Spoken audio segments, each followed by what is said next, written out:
Hi guys, magluluto pala ako ngayon ng mamon cake. Yan pala yung mga ingredients ko.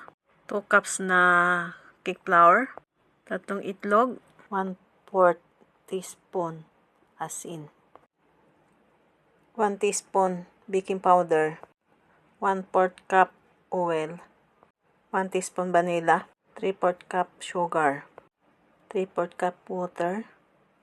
Kailangan lang natin sasalain muna yung harina. Pwede kayong gumamit ng all-purpose na harina o third class, pwede rin. Pagkatapos pala na sinala natin yung harina, itatabi muna natin. Dito muna tayo sa itlog. Kailangan natin paghiwalayin yung white at saka yung yellow. And then yung pagkatapos yan, bali isitiparit muna natin yung white. Bali gagawin natin yung mirang yung white. So, bali, iset aside muna natin pagkatapos. And then, gagamitin muna natin yung yellow na itlog. Tapos, isusunod natin yung tubig. Unti-unti na natin ilagay. Pagkatapos pala yan, isusunod natin yung oil. Pwede kayong gumamit ng butter or margarine. Tapos, isusunod na rin natin yung sugar. And then, haluin muna natin siya para matunaw yung sugar na nilagay natin. And then, pagkatapos pa nilagay na natin yung vanilla. Pagkatapos pa nilagay natin yung vanilla, haluin muna natin siya hanggang matunaw yung lahat ng ingredients na nilagay natin para ma-mix. And then, pagkatapos pa nahalo na natin yon, hindi unti na natin ilagay yung harina. Bali, paunti-unti lang ang paglagay natin hanggang sa mailagay na natin lahat. And then, haluin muna natin siya. Then, pag medyo okay na yung una nating nilagay, susunod na naman natin yung iba. Paunti-unti lang. And then, yan, nakalimutan pa ang asin. Dito muna tayo sa mirang. And then, mayroon tayong sugar. And then, vinegar, kunti lang. And then, yung egg yolk. I-mixer muna natin. Bali, ilalagay muna natin sa number 1. Pagkatapos pala yan, na medyo magdagdag na tayo nung kalahati ng sugar natin. Pagkatapos pala nilagay muna natin yung kalahati. And then, i-mixer natin ulit siya sa number 2. Pag medyo okay na yung una natin nilagay na sugar. So, ilagay na natin lahat. Ilagay naman natin yan sa number 2. Tapos, ilagay na natin yung vinegar. So, kung mayroon kayong cream of tartar, pwede rin. Yan, sticky na siya. Bali, hahalo na natin siya doon sa una nating ginawa. So, bali, unti-unti lang ang paglagay natin. Pagkatapos pala na nilagyan natin, haluin muna natin siya. Pag medyo okay na yung paghalo natin yung una natin nilagay, maglagay ulit tayo. So, kailangan lang na hindi siya ma-over mix.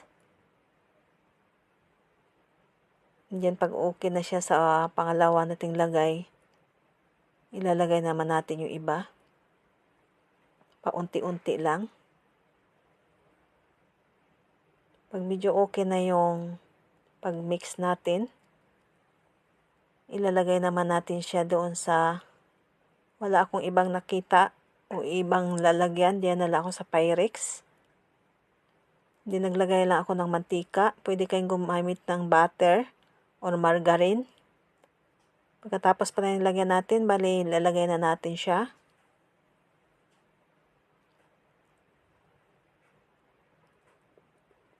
And then, pagkatapos pala yan na nailagay na natin, tatakpan pala natin yan siya ng foil para lang hindi mapasukan ng tubig. Pagkatapos pala nilagyan natin ng foil, kailangan natin na mayroon na tayong pinakulo na tubig. And then, i-steam natin siya ng 35 minutes to 45 minutes. Pagkatapos pala yan na nilagay na natin, Antayin na natin siya na maluto.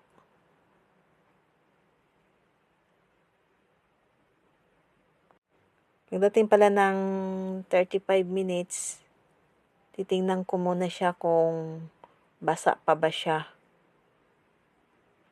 Dahil depende kasi yan sa nilagyan ninyo. Pero kung manipis lang yung nilagyan ninyo, nasa 35 minutes lang. So, kailangan kong 45 minutes kung ganyan yung kakapal na nilagyan ninyo. Pagkatapos pala na gi-check ko siya ng 45 minutes yan, luto na siya. Yan, wala nang dumidikit doon sa toothpick. Nilabas ko na pala siya sa steamer. And then palalamigin muna natin siya.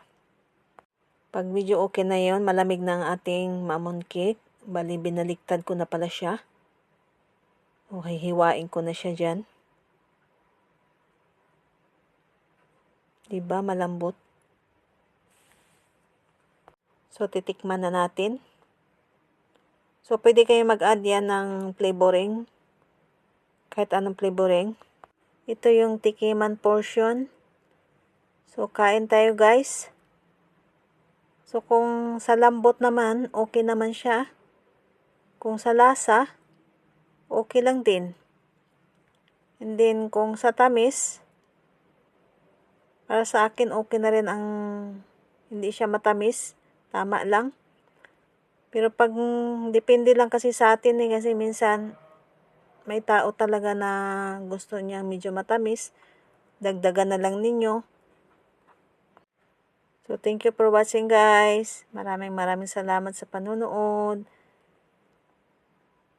Thank you po. Maraming salamat. Bye po.